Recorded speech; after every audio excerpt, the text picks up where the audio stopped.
경청을 하지 않고 자기 의견을 끊임없이 이야기하는가? 결론부터 말씀드릴게요. 중독입니다. 사랑도 감정도 분자 중독일 뿐입니다. 우리가 만약에 안다면 재벌이 되죠. 남녀관계를 성공적으로 이끌어갈 수 있겠죠. 경청을 잘하는 사람은 대단한 사람이 되잖아요. 그만큼 어렵다는 거예요. 누구나 알지. 누구나 다 알지. 경청하면 그 사람도 호감을 얻을 수 있는 거 알지. 왜 우리는 경청을 하지 않고 자기 의견을 끊임없이 이야기하는가? 중독입니다. 쾌감입니다. 궁극적으로 그 사람의 감정에 이득이 있기 때문에 경청을 하지 않고 자기 이야기를 합니다. 경청하는 게 본질적으로 심지어 어떤 측면에서 불가능에 가까울 수 있다는 걸 먼저 깨달아야 된다는 거예요. 그래서 경청을 하라고만 이야기해서는 대책 없는 이야기라는 거예요. 자, 두 번째, 대화의 주도권입니다. 대화는 상대방한테 주도권을 많이 주는 게 경청이라고 그러잖아요. 근데 대화의 주도권을 줬다고 생각하는데 실제로 알아보면 그게 아니라는 거 알아요. 자, 이렇게 됩니다. 프랑스 파리를 갔다 왔다 합시다. 그래, 막 친구하고 전화를 하는 중에 내가 프랑스 파리를 갔다 왔어 하고 막 이야기를 하고 있는 거예요. 그랬더니 그 친구가 그래, 그 대단해. 나도 갔다 왔어. 호응을 했죠. 이게 주도권을 뺏은 건 아니잖아요. 근데 호응을 빙자한 주도권 낚아채기 과정입니다. 보여드릴게요. 내가 파리에 가서 그다음에 에펠탑을 받고 파리에 무슨 루브르 박물관을 갔다 오고 막 이야기 다싹 나가야 되잖아요. 나가야 되는데 이 친구가 뭐냐면 나도 갔다 왔어. 근데 내가 갔을 때는 그 뭐 저 에펠탑이 어땠어? 루브르 이야기를 하잖아요. 이야기 주도권 누가 갖게 돼요? 3년 전에 이 친구가 이야기했던 경험했던 글로 주도권이 가버리는 거예요. 다른 얘기 해줄까요? 병문안을 갔는데 그래 힘들지. 실은 나도 작년에 자네 같은 거 겪었어. 그때 우리 집 사람이 어떻게 했고 진짜 힘들었어. 이야기 주도권 누가 갖고 있어요? 친구가 병문안을 간 게 아니고 친구 병을 빙자로 해갖고 내 경험을 다시 주도권을 내 갖고 오는 거예요. 이게 모든 사람이 지금 착각하고 있는 거예요. 그럼 어떻게 해야 되느냐면 구체적으로 친구가 아프면 친구한테 계속 친구의 아픈 상황을 이야기를 해야 돼요. 너 어디 아프지? 좀 옆에 아프지? 그게 지금 어때? 계속 친구의 그 아픔을 계속 친구가 이야기하게끔 계속해야 내가 주도권을 갖고 오지 않는 거예요.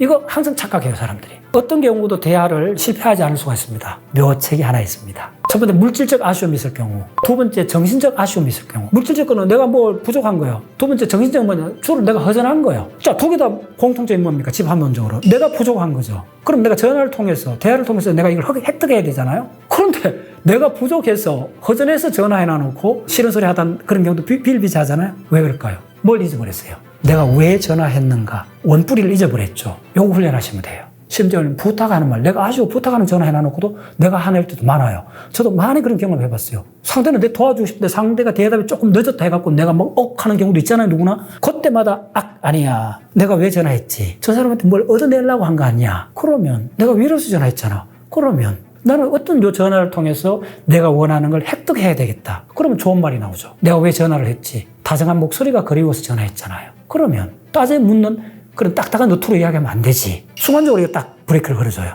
자, 다시 한번 이야기하겠습니다. 지금 세 가지 이야기했습니다. 대화의 주도권을 뺏어오지 마라. 흔히 그걸 착각한다. 내가 상대방 이야기를 듣고 호응이라고 했는데 엄밀히 따져보라. 호응이 아니다. 호응을 빙자한 낚아채기다. 그 다음에 경청, 함부로 이야기하지 마라. 경청을 할 수 있는 사람은 수행한다고 되는 게 아니다. 궁극적으로 네 번째, 이 모든 걸 아울러 갖고 대화가 어려운 거는 쾌감 때문에 그렇다. 본인의 쾌감이다. 궁극적으로 왜 말다툼을 하고 싸우느냐? 싸우는 것도 쾌감입니다. 냉정한 서글픈 진실이에요. 그때 쾌감이라는 걸 너무 이렇게 생각할 필요 없습니다. 우리의 브레인에 있는 분자 시스템의 습관입니다. 그 다음에 여러 가지 신경 전달 물질의 그 패턴, 분자 중독입니다. 오마이 사이언스. 관계는 왜 중요하냐? 본질적인 겁니다. 관계가 본질이고 존재는 관계의 그림자라는 겁니다. 이거 참 와닿지 않아요, 사실은. 왜냐하면 우리가 남녀 관계를 합시다. 청춘 남녀가 먼저 있고 그 사이에 썸씽이 있는 거잖아요. 우리의 직관에 어긋납니다. 여러분들이 만약에 관계하고 존재의 이 선후 관계를 확연하게 볼 수 있다면 그건 엄청난 공부입니다. 그런데 입자 물리학이나 여러 프론티어들이 지금 보고 있는 거는 관계가 먼저라는 겁니다. 그걸 제가 오랫동안 고민하다가 관계가 구체적으로 드러난 게 뭐냐? 바로 이 공간과 시간이 들어가는 관계가 뭔가를 제가 찾아보기 시작했어요. 그랬더니 놀랍게 물리학에 등장해요. 그게 바로 속도입니다. 거리 나누기 시간이잖아요. 누구나 다 알잖아요. 그럼 거리는 공간이죠. 1차원적 공간이잖아요. 속도, 시간은 거리를 시간으로, 그걸 부피로 바꿀 수도 있잖아요. 3차원. 시간하고 나눠주는 거예요. 시간과 공간의 관계가 아로새겨진 게 속도입니다. 그걸 딱 아는 순간 화달짝 제가 놀랐어요. 속도라는 변수로 모든 걸 설명하는 물리 시스템을 특수상대성 이론이라고 그래요. 속도가 왜 그렇게 중요한가? 바로 시간과 공간의 관계라는 거예요. 자, 시간과 공간의 관계 속도가 유일한 변수입니다. 어디? 특수상대성 이론에서 속도의 함수로서 속도의 변수로서 등장하는 게 바로 독립된 시간과 공간이라는 거예요. 독립된 시간과 공간이라는 거는 항상 바뀐다는 거예요. 결국은 속도에서 공간과 시간이 바뀌어버린다는 거예요. 그럼 속도는 뭐죠? 관계죠. 관계에서 시간과 공간이 바뀐다는 거예요. 이게 특수상대성 이론이 부르짖는 가장 중요한 핵심 팩터입니다. 그래서 그 속도라는 관계가 우주에서 아주 하나의 특이점을 형성하는 속도가 있어요. 그게 바로 광속입니다. 아인슈타인의 특수상대성 이론은 광속 불변의 원칙 하나로 이루어진 학문입니다. 근데 그 광속 불변의 원칙은 원칙이라는 거예요. 묻지 말라는 거예요. 우주는 그렇게 구성되어 있다는 거예요. 속도 하나, 특히 속도 중에 빛의 속도라는 이 강속은 어떤 원리로 설명할 수 있는 것이 아니고 이건 우주의 본성으로서 붙박혀 있다는 거예요. 이건 건드리지 말라는 거예요. 이게 고정되어 있기 때문에 우주의 나머지 것들이 변할 수 있는 여지가 생겨버린 거예요. 그래서 시간과 공간이 늘어났다 줄었다 할 수 있는 근본적 이유가 뭐냐면